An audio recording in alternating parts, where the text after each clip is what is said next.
Okay, so Hamas speeding up the hostage exchange with Israel, announcing 6 will be released Saturday instead of 3. Also, Hamas planning to release the bodies of 4 more hostages Thursday. Now, these changes to the planned schedule apparently come in exchange for Israel allowing mobile homes and construction equipment to come into Gaza.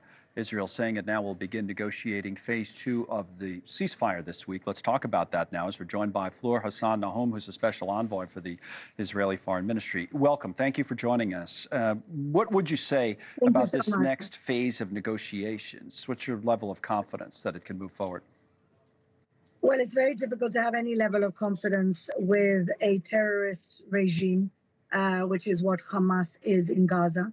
The only thing we can hope for is that the American pressure on their interlocutors like Qatar will actually do the work when they realize that even their supporters like Qatar are pushing them to actually do this deal. There will be no reconstruction of Gaza unless they release all the innocent hostages that were taken out of their homes. I think that's what the pressure will mean. So you mentioned pressure, the so-called Trump plan that's been put out by the president to put it up on the tablet so we can highlight some of the key elements of it. And then I want to play a clip from the former prime minister about the U.S. taking over Gaza with 2 million plus people being moved out. The president's talked about Gazans permanently moving somewhere else, Egypt or Jordan. I asked the former prime minister, Ehud Olmert, who was on the show yesterday, about that. And here's what he said. Listen. Now it's the time to end it up and to find a reasonable solution. I believe that with the cooperation of moderate Arab countries and the United States, obviously, Gaza could be rebuilt and there is no need to deport 2 million people out of where they live. So no need to deport all those people, he says. What do you say? Well, nobody's talking about deporting. I think what we should actually give the Gazans is the choice to leave if they want to. Let me just tell you that in the last 13 years, about 350,000 Gazans, the ones who had money, the ones who had means, left Gaza. Who would want to live under a terrorist regime? The leadership of Hamas themselves moved out of Gaza with their entire families and were living a 7-star luxury life in Doha. So I think what we're saying is whoever wants to leave Gaza should be allowed to leave Gaza. But the people without the means could stay if you wouldn't force them. No, nobody's talking about forcible deportation from Gaza. What we're saying is that people who can leave, remember, Hamas wasn't allowing people to leave Gaza. It's a very strict regime. They wanted people there.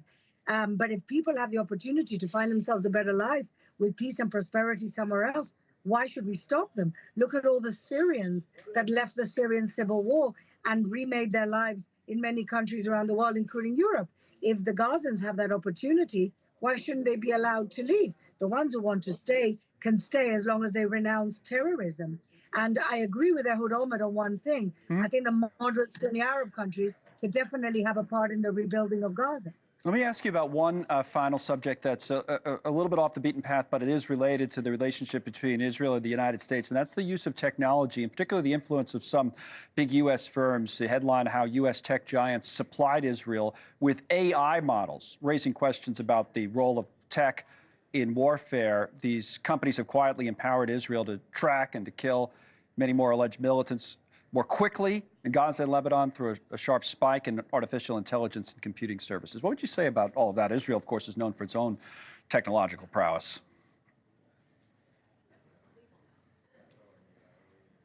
Oh, I guess oh, hold on one second. Your shot and your audio froze up for a moment, but you're back. So there you are. So start again. I'm sorry. So sorry. I'm just saying if that AI technology can serve to limit the number of civilian casualties, then it's a good thing.